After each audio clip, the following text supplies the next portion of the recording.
पीछे जो हमने चर्चा की नशे में सिगरेट और शराब की तो की थी, चाय और कॉफी की बात है। इसमें चॉकलेट भी शामिल कर सकते थे। ये तीनों नशे एक very very sweet and slow, poison नहीं कह सकते हैं, लेकिन नशे तो है। ये कब से चल रहे हैं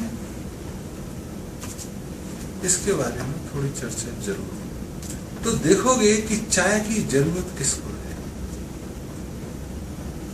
ज्यादातर जो ठंडे प्रदेशों में अगर हम चाय को गर्म ही मानते हैं, कॉफी को गर्म मानते हैं या एक टेस्ट के लिए, और चॉकलेट की जरूरत, तो चाय और कॉफी की अगर चर्चा करें तो भारत में ये पिछले 150-200 वर्षों में आई है। चाय के बारे में तो मेरी मम्मी भी यहाँ बोली कि झांसी में फ्री में चाय पिलाते थे डेमोन्स्ट्रेशन के लिए।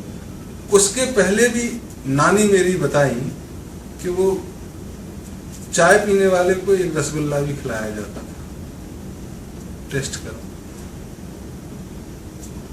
तो पहले रसगुल्ला खिलाए और चाय पिलाए, तो उन्होंने कहा एक रसगुल्ला खिला रहे हैं, चाय पीने में क्या दिक्कत है, दूध तो इसमें भी। फिर फ्री की चाय पिलाए, फिर पैसे में चाय पिलाए, अच्छी चाय, आधे पैसे लगेंगे, और फिर चाय की पत्ती बेचनी शुरू। ये पिछले 100 वर्षों के अंदर फिर चाय आपके यहाँ ही पैदा होने लगी और आपके यहाँ एक खपत पैदा होने लगी। तो अगर अच्छी चाय देखोगे दुनिया में जो पैदा होती है, तो भारत में पैदा हो रही है, जिसकी कीमत 3 लाख रुपए केजी तक जाती है।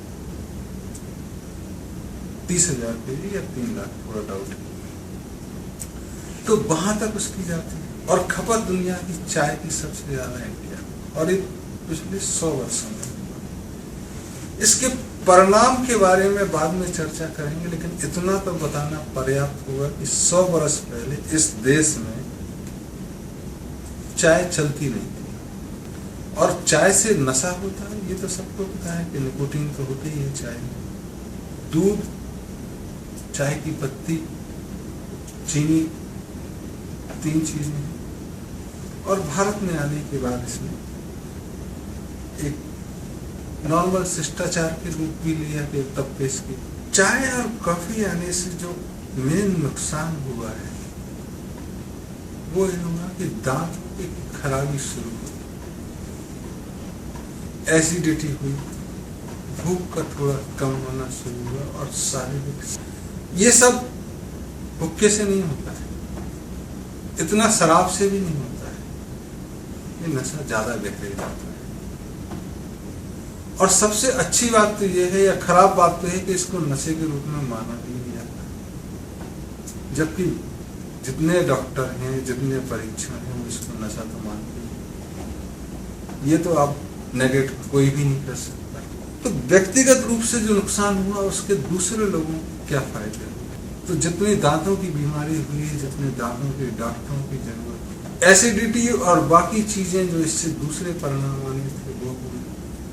तो तुरंत शक्ति मिलती है, लेकिन लंबे समय में कमजोरी होती है। ये इस नशे का नुकसान है। ये व्यक्तिगत रूप से हुआ। सामूहिक रूप से क्या नुकसान हुआ, वो सोचने की बात है। चाय की जैसे ही जरूरत बढ़ी, तो कुछ देशों में जहां सिर्फ चाय की पत्ती पानी में उबाल के दे देते हैं और उसका अरोमा का आनंद लेते हैं, वहां तक ठीक, उसकी दूसरी चर्चाएं करेंगे। लेकिन जो भारत में और इस इलाके में, एशिया के, जहां दूध की चाय बनाई जाती है, उसकी बात है।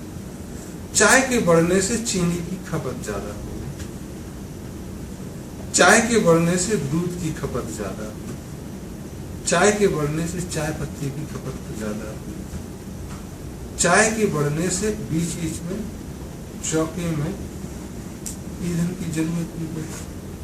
दूध के बढ़ने से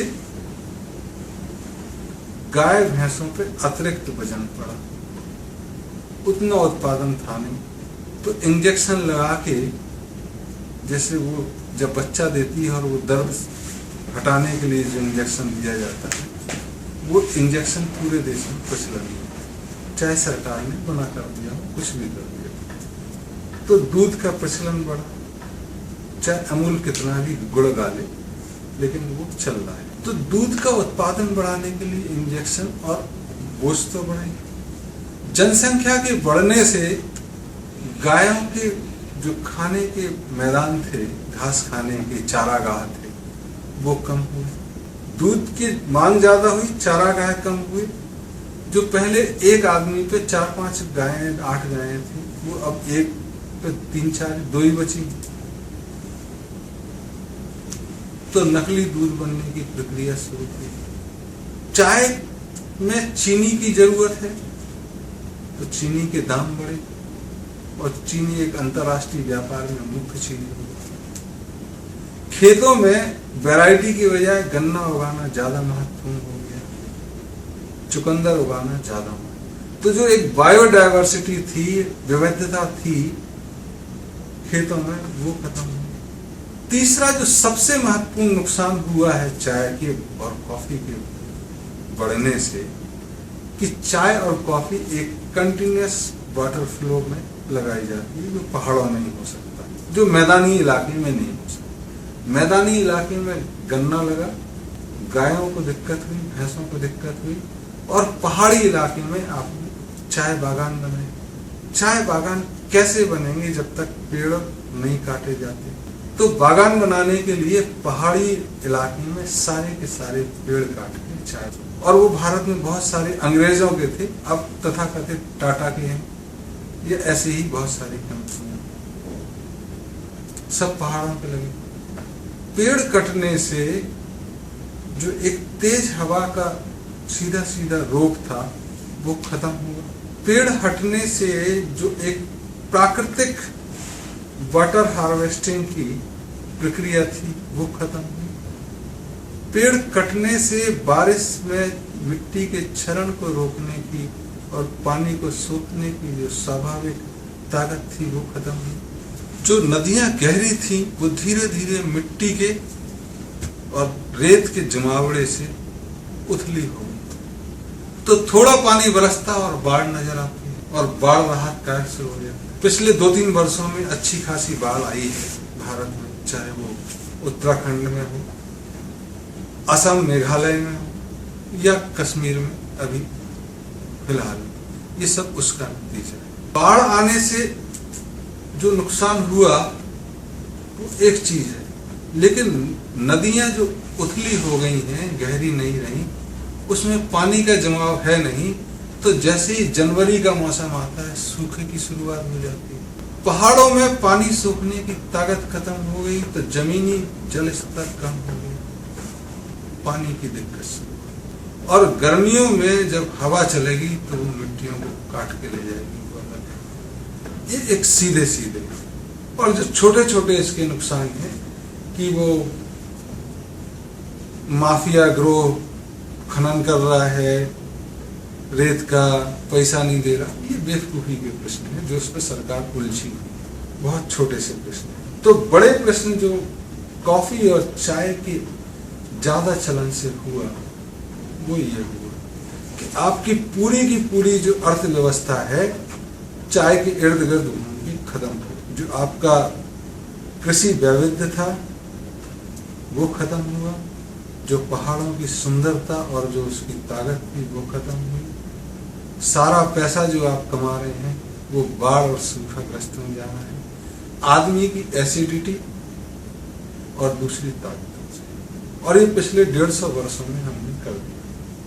और ऐसा कहें कि वो देश बचे हुए हैं तो काफी हद तक बचे हुए हैं, क्योंकि वो चाय बिना दूध और चीनी की पीते हैं। तो चाय पत्ती तो आपके यहां से खरीद लेते हैं,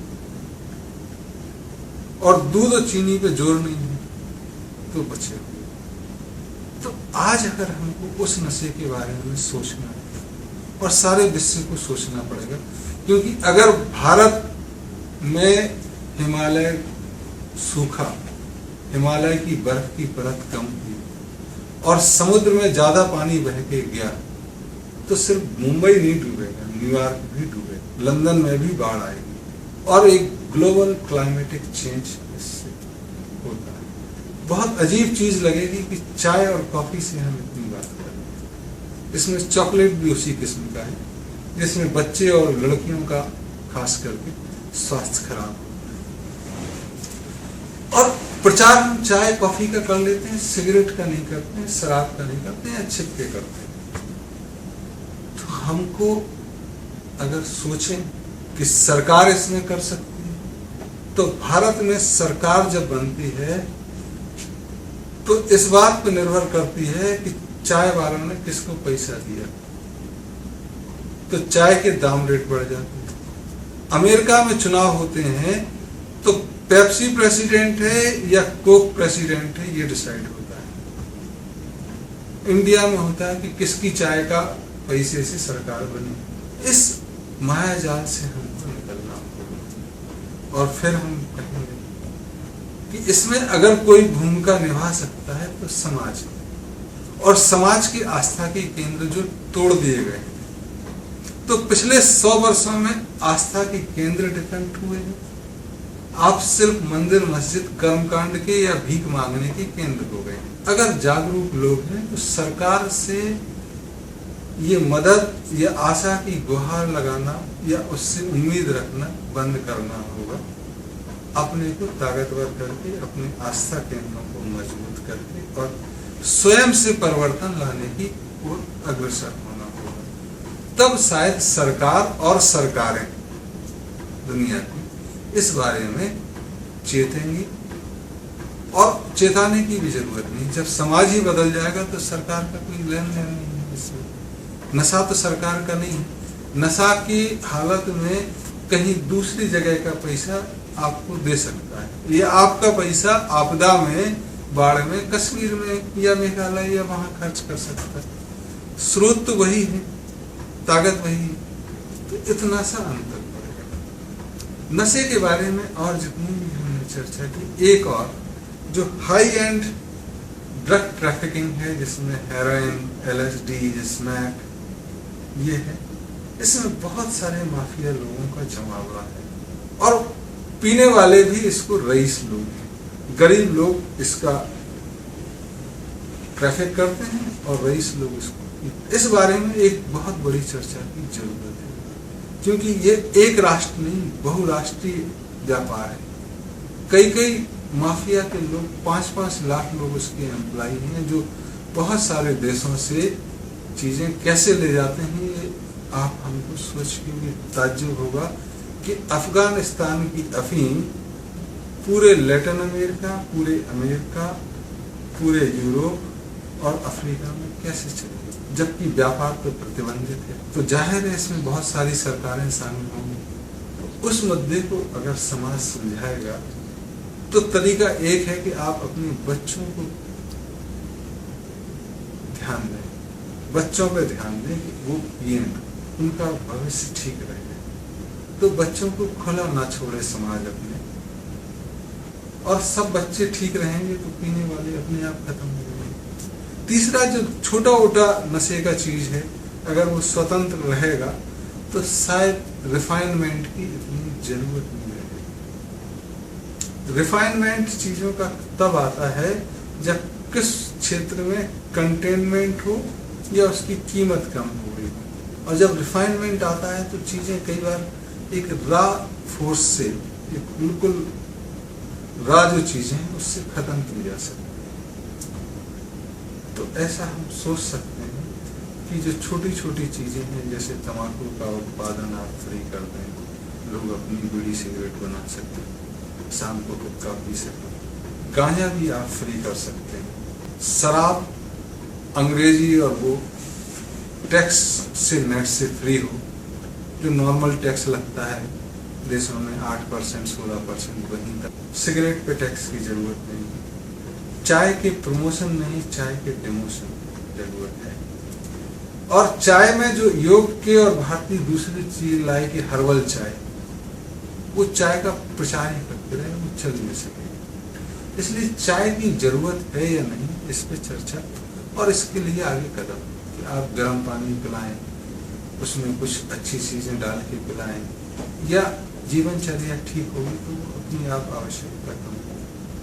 वहाँ ज्यादा जरूरी है चाय का उत्पाद कम करें, पहाड़ों पे दूसरे जगह शुरू करें मैदानी इलाके में, जिससे बाढ़ ना आए, सूखा ना पड़े और बाकी सारी चीजें।